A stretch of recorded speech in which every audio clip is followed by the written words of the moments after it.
I walked into the office that morning thinking it was just another Monday. 14 years in the same building, 14 years of building systems, solving problems, staying late when everyone else was home with their families. But by noon, my career was over.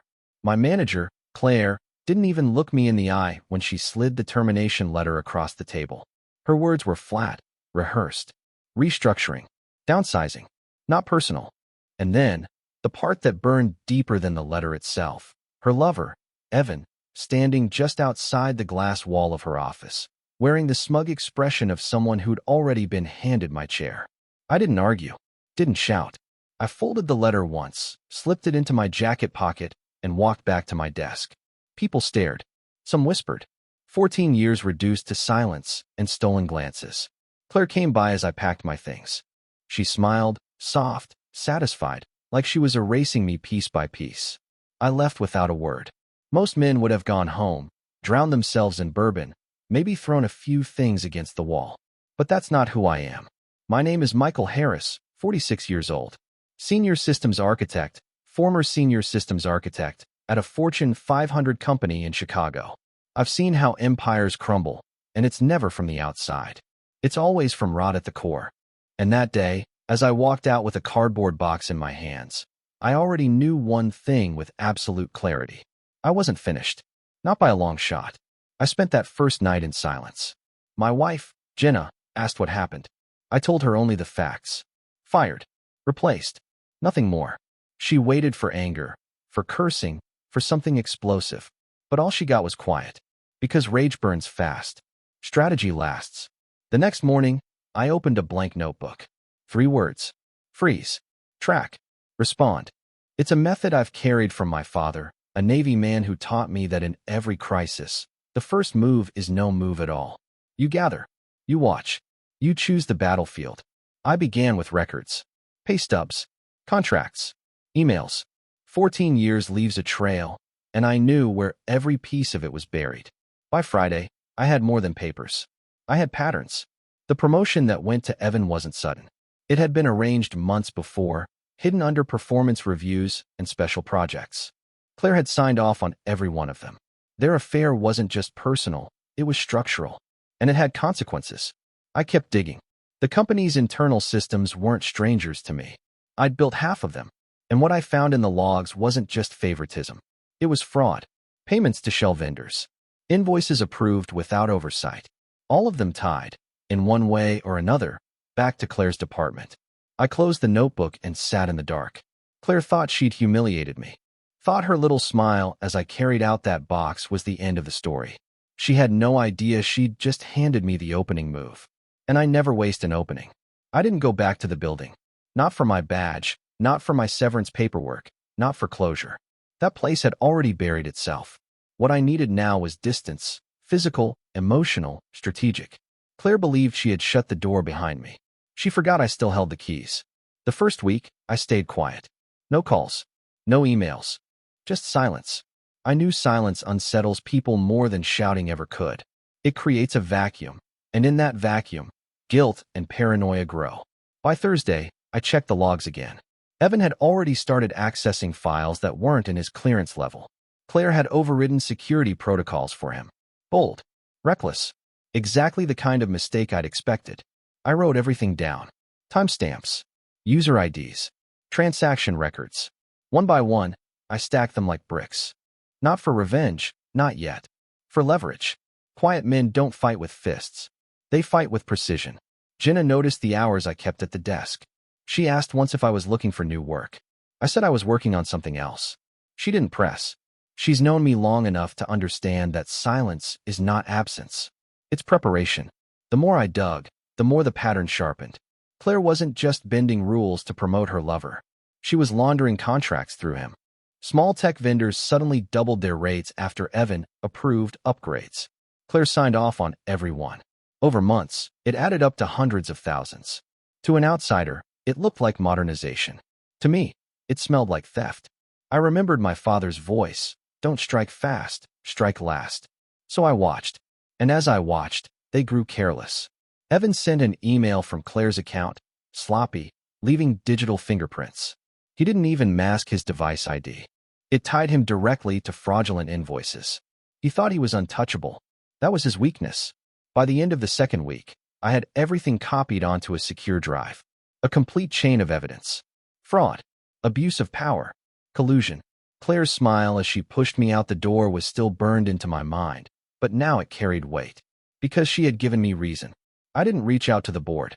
Not yet. Timing is as critical as evidence.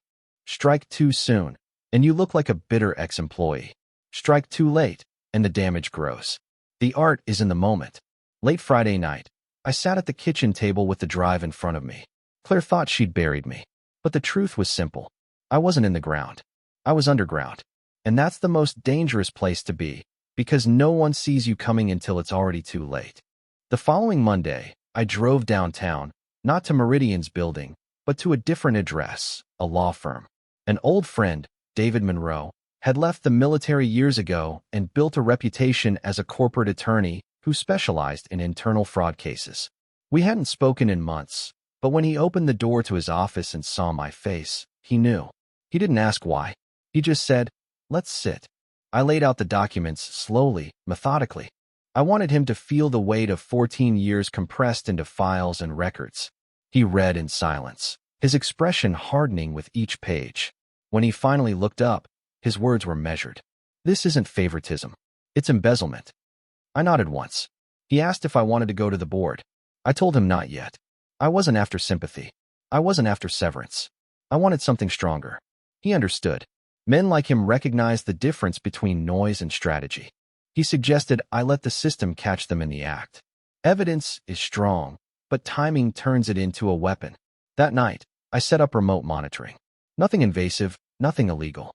Just the backdoors I'd built years earlier when management demanded emergency access points for efficiency. They never understood those systems. But I did. Every keystroke Evan made passed under my eyes. Every approval Claire signed was mirrored on my drive. They weren't slowing down. They were accelerating. By midweek, the numbers doubled. Payments to a vendor that didn't exist 5 months ago. Evan had listed himself as the contact. Claire signed without hesitation. She was all in now. And the deeper she went, the more leverage I had. Jenna caught me staring at the screen late one night. She asked what I was waiting for. I told her I was letting them write their own ending. She didn't press. She knew enough to leave the room quietly, trusting that my silence had purpose. By Friday, I had everything lined up: contracts, approvals, invoices, log files. It was a perfect pattern of fraud, each move bolder than the last. I placed the drive in a secure case and slid it into the safe in my study. I wasn't rushing this. Patience is power, and silence is pressure. The longer I waited, the more they revealed themselves. As I shut down my computer that night, I thought about Claire's smile again. How sure she was that she'd erased me. What she didn't realize was simple. By firing me, she hadn't removed the threat. She'd created it. And when I returned, I wouldn't be asking for my old position. I'd be standing where she stood, holding more power than she could ever imagine. The first mistake Claire made was thinking I had disappeared. The second was believing Evan could handle a role built on systems I designed. Within weeks, cracks began to show. Reports came in late. Errors multiplied. But instead of stepping back, Claire covered for him. Every excuse bought them more rope, and I let them pull it tighter around their own necks. I stayed invisible, monitoring from the shadows. I kept no schedules, told no one what I was doing. My days blurred into long nights in front of glowing screens, each line of code revealing another piece of their carelessness. Evan wasn't just greedy. He was sloppy. He duplicated invoices. He routed payments through accounts that linked back to his apartment. He was a thief pretending to be an executive. I documented everything. Not just files, but context. Screenshots with timestamps. Audio logs of approval meetings pulled from company servers. They thought deleting files erased them. They didn't know I'd built redundancies years ago. What they erased only strengthened my archive. But information without pressure is just paper. I needed weight behind it. So I reached out to a second contact, Robert Chun, a board member I'd once helped during a cyber breach.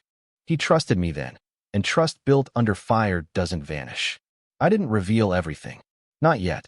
Just a taste. A few irregular invoices. Enough to raise his eyebrows. His reply was careful. "I'll keep this confidential. Stay quiet. Timing matters." That was the confirmation I needed. I wasn't alone anymore. The board wasn't blind. They were waiting for proof. And I was the one who could deliver it. Meanwhile, Claire's arrogance grew. She started attending company events with Evan at her side, whispering that he was the rising star of the department. Photos of them circulated internally, two faces smiling like they'd already won. I saved every image. Not because I needed them, but because arrogance leaves its own trail. At home, Jenna asked if I ever missed the office. I told her no. The office was gone. What I missed was respect. And soon, I would take it back, not by asking, but by showing who really held the power. By the end of the month, the pieces had aligned.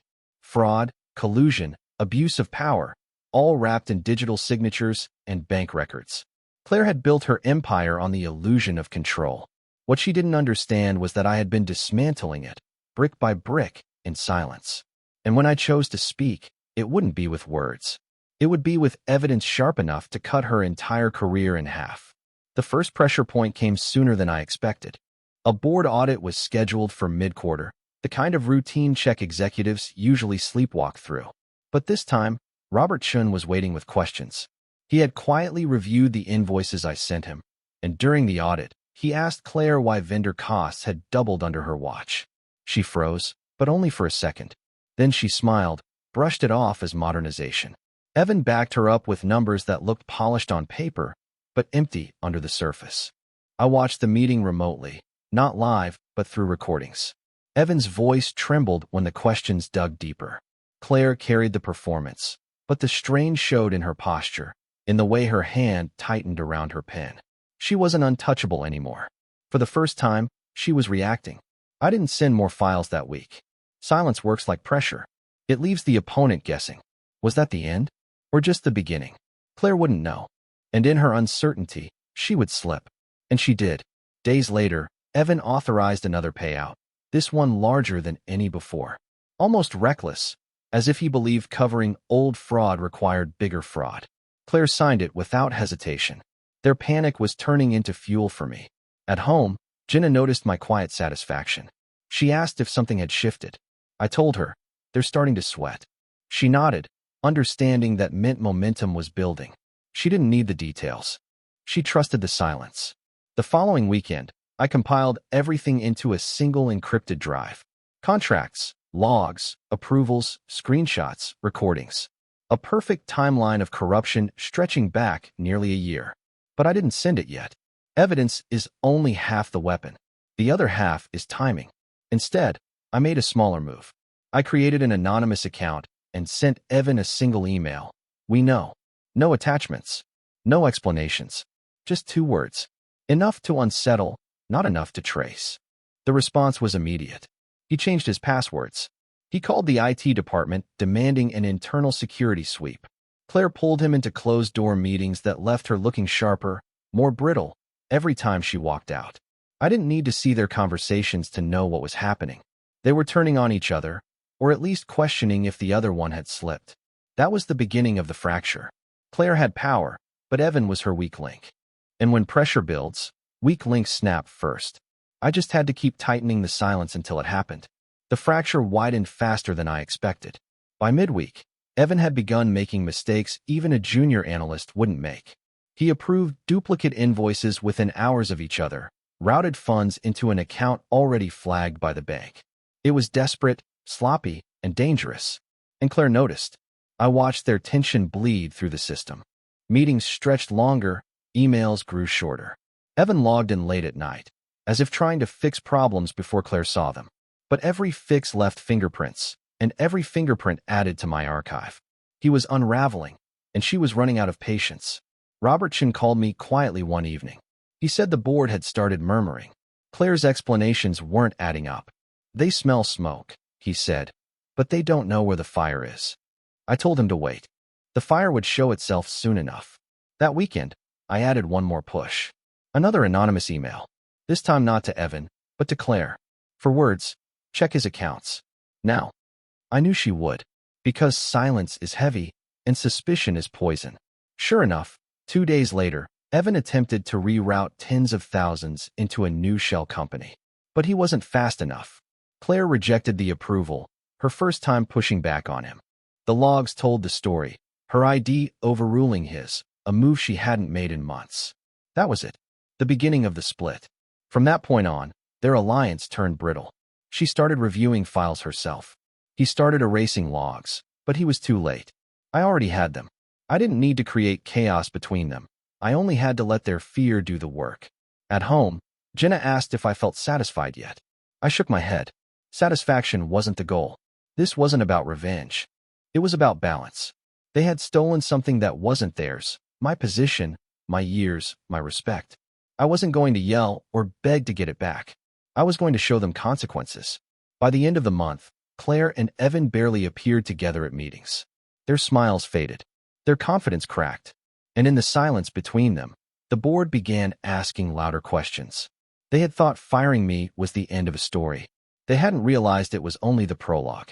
Because I was still here, watching, waiting, recording.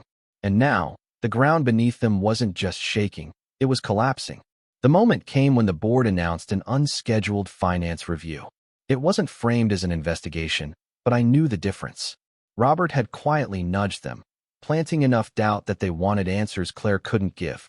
That night, I opened my archive and selected the first cut. Not everything, not yet. Just enough to ignite suspicion and let it spread like dry fire through the boardroom. I stripped the files of any trace leading back to me and packaged them into a neat report. Then, from an anonymous server, I sent it to every member of the finance committee. Subject line: irregularities, internal approval chain. By morning, the silence on their end was loud. No responses, no acknowledgments, just waiting. But silence doesn't mean inaction. Silence means movement behind closed doors.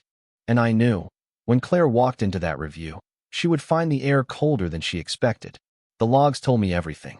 She pulled files at 2:14 a.m., desperate, scanning through approvals. She must have seen the gaps, the errors, the undeniable pattern of Evan's signatures tied to her own. For the first time, she was fighting shadows she couldn't pin down. Evan panicked harder. He tried to overwrite old approvals, replacing dates, masking IDs. But he forgot one thing: the backups. I had built systems that never fully erased. What he changed only left more evidence. I documented each one, layering proof over proof. At home, Jenna asked if I was close. I told her the board would soon understand the truth. She asked if that would be enough. I didn't answer. Because enough wasn't the goal. I wasn't looking for a seat at their table anymore. I wanted to rebuild the table itself, on my terms. The review ended in silence too. No press release, no announcement, just whispers. Claire stayed late at the office that night, her logins stretching past midnight. Evan didn't. His access slowed, his confidence broken. The rift was now wide enough to see from the outside. And I was ready for the next strike. Not a loud one. Not dramatic. Just another cut of evidence, sharper this time, directed straight at the board's legal counsel. When they saw the scale, they wouldn't just question Claire's competence. They would question her survival. That's the thing about quiet pressure. You don't shout. You don't warn. You let them feel the walls closing in, inch by inch, until the only sound left is their own panic. The first public crack came during a quarterly town hall meeting. These events were usually choreographed to the minute, a performance meant to reassure employees that leadership had everything under control. Claire stood at the podium, polished as always, but her smile didn't hold. When questions turned to vendor costs, she stumbled. Not enough for the average employee to notice, but enough for me to see.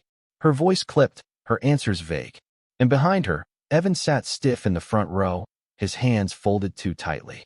I watched the recording later that night, frame by frame. The mask was slipping. For the first time, Claire looked less like a leader and more like someone standing on thin ice. Hearing it crack beneath her. The next day, Robert called me again. His words were simple. The board is restless. They've asked for a deeper probe. I told him to let it unfold. I wasn't going to push. The silence would do the work for me. Meanwhile, Evan grew reckless. His logins spiked at odd hours, his edits sloppy.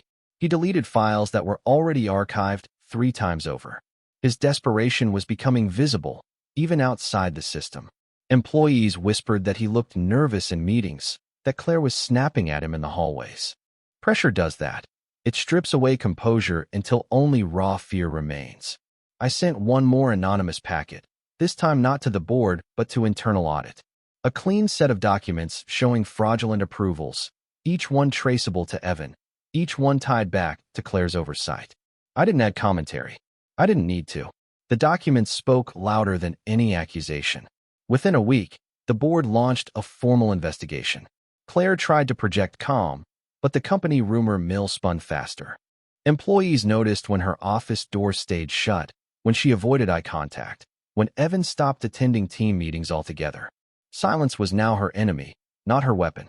At home, Jenna asked if I felt vindicated. I told her not yet. Vindication isn't silence breaking, it's silence closing, final and complete. That moment hadn't come, but it was close. By the end of that month, Claire's authority was fractured beyond repair. The board wasn't asking if something was wrong anymore. They were asking when it had started, how deep it ran, and who else was involved. I knew then that the final act was near. The walls had closed in. The stage was set, and all I had to do was stay quiet and let gravity finish what I had started. The investigation broke the silence. Not with headlines yet, but with movement. Claire was summoned to a closed-door session with the board and legal counsel. She walked in tall, but she didn't walk out the same. The footage of that meeting wasn't public, but the system logs told me enough. Within an hour, her access privileges were suspended. Evans too. The company had clipped their wings. For days, the building hummed with whispers. Employees noticed when Claire stopped showing up in her corner office. They noticed when Evans' name disappeared from the org charts. HR gave no answers. The board issued no statement. But silence, again, spoke louder than words. Everyone could feel it. Something was collapsing. Robert called me late one evening. His voice was steady, but I could hear the satisfaction underneath. The evidence was undeniable. They're finished. I asked if the board knew it was me. He paused, then said, no. And it's better that way. Let the facts stand on their own. I agreed. Quiet victories don't need signatures. At home, Jenna asked what would happen next. I told her the truth. The board would cut ties, clean house, and rebuild. Claire and Evan would vanish from the company like ghosts erased from a photograph. She asked if that was enough for me. I didn't answer. Not because I doubted, but because my answer was written in the silence I had kept since the day they pushed me out. A week later, it became official. Claire resigned to pursue other opportunities. Evan's name wasn't mentioned at all, as if he had never existed. But I saw the truth in the internal documents I still had access to, the severance negotiations, the non-disclosure agreements, the quiet removal of their files. Their careers weren't just ending. They were being erased. I didn't celebrate. I didn't gloat. I didn't need to. Their downfall wasn't my noise. It was their silence. They had written it themselves, one fraudulent approval at a time, one arrogant smile too many. The following morning, Robert sent me one final message. The board is creating a new division. Security oversight. They want you. I sat with that for a long time. They had taken 14 years from me, but in silence, I had taken everything back. Not the same position, not the same respect. More. Claire thought she had buried me. But what she didn't understand is that silence isn't death. It's preparation. And now, I stood higher than she ever had, not because I fought louder, but because I never raised my voice at all. I didn't walk back into Meridian the same man who had carried a cardboard box out weeks earlier. That man had been discarded, underestimated, erased. The one who returned carried no anger, no desperation, only clarity. The boardroom was quiet when I entered. 10 faces turned toward me, each one calculating. Robert gave a slight nod, but no words. They didn't need an introduction. They knew exactly who I was and what I had done, even if they never spoke it aloud. The offer was simple: oversight, full authority, direct reporting to the board. A role built not from titles, but from necessity. They wanted stability. They wanted trust. And ironically, the man they had thrown away was now the one they needed most. I accepted, not with a handshake or a speech, but with a single word: understood. That first week in the new office, I didn't redecorate. I didn't even move much in. I kept it bare, quiet, functional. The power wasn't in appearances, it was in presence. The people who once looked past me now paused when I passed. They didn't know what I had done, but they felt it. And respect built on silence weighs heavier than respect begged for with noise. I never saw Claire again. Word was she moved across the country, chasing smaller roles that never lasted. Evan disappeared completely, His name absent from LinkedIn. His career reduced to whispers. That was their legacy, absence. Mine was different. At home, Jenna asked if I felt vindicated. I told her no. Vindication sounds loud, like shouting in a courtroom. What I felt was quieter, colder, sharper. I hadn't clawed my way back into power. I had waited, observed, and chosen the exact moment to strike. And in that silence, I had built something stronger than revenge. Months later, during a strategy session, one of the newer executives joked that I never raised my voice in meetings. I looked at him and said, "Some men talk loud. Others build systems that speak for them." The room fell silent. No one laughed. And that silence was the truest measure of power I would ever need. I didn't just return to Meridian. I rebuilt my place in it. Not by asking, not by demanding, not by fighting on their terms. I won by refusing to play their game at all. And when I finally closed the office door behind me each evening, I carried nothing home but quiet. The kind of quiet that comes not from defeat, but from control. The kind of quiet that settles over a battlefield long after the fight is done, when only one side still stands. That was the ending Claire never imagined. She thought she had destroyed me. She didn't understand that silence wasn't surrender. Silence was victory. Real men don't explode. They exit. Subscribe for more power stories.